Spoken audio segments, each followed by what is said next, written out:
Welcome to another edition of Thank God It's Monday. I know you're probably saying to yourself, I came Monday. Eric, you weren't there. Where are you? We're on the beautiful campus of Umass. That's right, home of Marcus Camby. So we're here. My theme for today, are you living or are you just existing? So do me a favor. Like I said, it's a special edition. So what we're gonna do is we're gonna go inside the field house. I'll be training about 70 coaches. And what we're gonna do is draw our 3 points from my session inside. All right, come with me.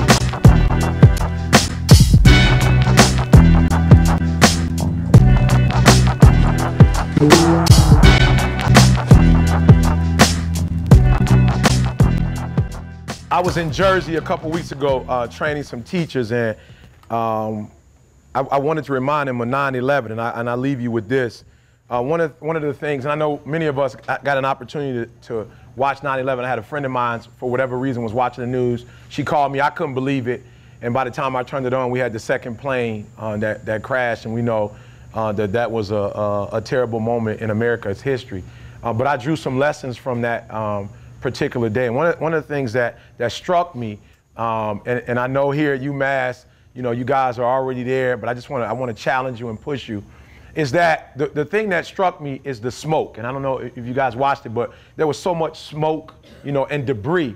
And while you had individuals who were running out for safety, you had these firefighters and these other public servants who, for whatever reason, and I'm sure they had families, some were about to retire, they were close to retirement, probably had a wonderful life going, while everybody else was running out of the building, they ran in.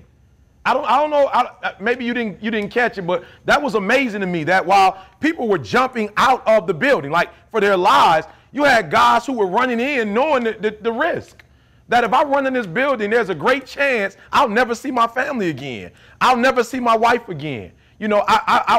I could die as I run it, but they kept running in, grabbing people, bringing them out, and some didn't make it out. And so I say to us that there's going to be some situations here. There are going to be some young people, who are really going through it, and it's going to take a lot of sacrifice. But some of us, we got to run in while everybody else is running out.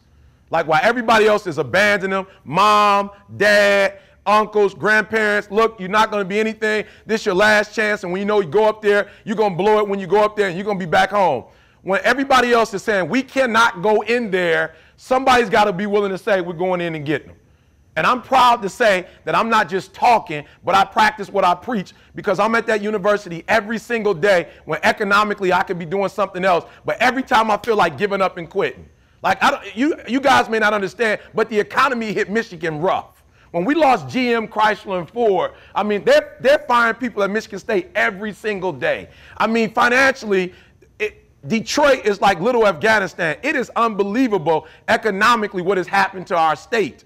And so while people are moving to New York, people are moving to Texas, people are going everywhere saying, man, we got to get out of Michigan while we can. There are a few of us that are saying, we can't leave these students behind.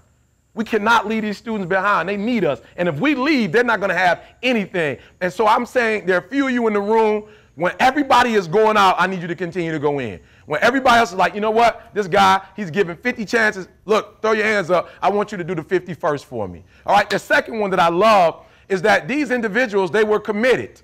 Like they were committed. They were committed to the job. They made no excuses. And sometimes, I hear people come to work and they, Eric, it's Monday. I don't want to be here. I don't like this place. And there's some things going on. And I have to remind individuals that you made a commitment. Like nobody, put you in chains and force you to come to work every day. You made a commitment to be here.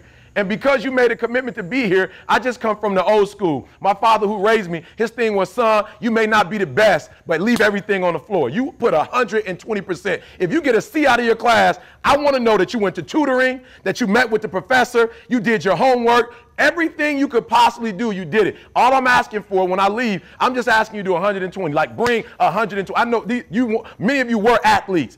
You work in the athletic department, 120%. Every day when you come in, 120. And it's something about when you put 120% in, when you're energetic, it's like fire, a wildfire. It just catches on. And when people see your enthusiasm, when people see your pride, when people see you want to be here and you want to make a change, that you are a change agent, that you're not afraid to rethink some things you thought before, and that you too are in the process of learning. What I love about my students, they respond better when they hear it took me 12 years to get a 4-year degree. And there are some people that say, why do they come to your room? Why do they love you so much? Why do they want to be around you? Because they know I'm not perfect, and I fail just like they fail, but I'm committed. And the final one, I love it, a pledge. The pledge. We all, the firefighters that went in, they made a pledge. As firefighters, they made a pledge that this is what we do. When there's a fire, we go in. We save. And I just don't want you to forget your look, you don't have to do what, you don't have to, Eric said this and Eric said that. Look, that's not important for you to necessarily embrace all of the concepts that I gave you, but it is important for you to embrace the concepts you believe in. That's important. Those things that you say that you believe in. I can honestly say, I'm proud to say, 20 years in a relationship, this is the only woman I've ever been with in my life, high school sweetheart, and I'm proud to say that I made a commitment, and listen to me, if anybody's been married, it's not like my marriage has been perfect. I could have left many of times, but at the end of the day, I made the vow, I made the pledge. I was the one that said in sickness and in health, in good times and bad, and these are bad times. Right? But I said at the altar, and so when people come to me and say, I want to get a divorce, I just say, remember what you said in sickness, and this is sickness right here. Remember, you said it. Remember in good times and bad, remember you said bad times, these are bad times. This is what bad times looks like right here. You said it. And so all I want you to do is the commitment you made to this university, the pledge that you made to this university, I want you to keep the pledge. I want you to keep the pledge. And some of you, as I conclude, you're old enough to remember a time when a man didn't have to sign a contract. We're at a place now, when we say something, we got to sign like 3 and 4 documents because that's the society we live in. But I remember being a kid, I remember when my father used to do this. And when he shook your hand, and you shook his hand, there was no paperwork involved. He made a commitment that if I said I'm going to be there at 6, I'll be there at 6. And we got to get back to that place that our word is bond. And when we make a commitment to stick in the mutualism, that we benefit, but the people around us benefit as well. So I thank you so much for your time. And let's end this year off strong. Let's beat Michigan, and let's come back next year with a great year. Thank you guys so much. Thank you so much.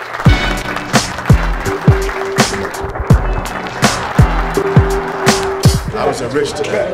Something to get you energized and go back and just be ready to be fired up for work. The presentation today by Eric and his staff was fantastic. I thought it was really motivating and makes me anxious to go back to work. That's big for these young kids and these student athletes to see. He speaks from experience, he speaks from the heart, and I think that's what really translates to everybody in the group that he talks to. Unbelievable job, high energy, and the feedback I'm already getting from our coaches and our athletes has been unbelievable. So we appreciate Eric coming out to the University of Massachusetts, and hope to see him again. What's up, TGIM family? It's your boy ET, coming live and direct. I told you we're doing it big on Mondays. Unfortunately, we didn't have Monday this week because I was at Umass doing it. This is what a Monday looks like when you're positive and when you're not talking about it, but you're being about it. On my way back, we're going to Chicago first, home sweet home, where your boy was birthed. Then we headed to Detroit, to East Lansing to do the Advantage Tonight. So TGIM special edition.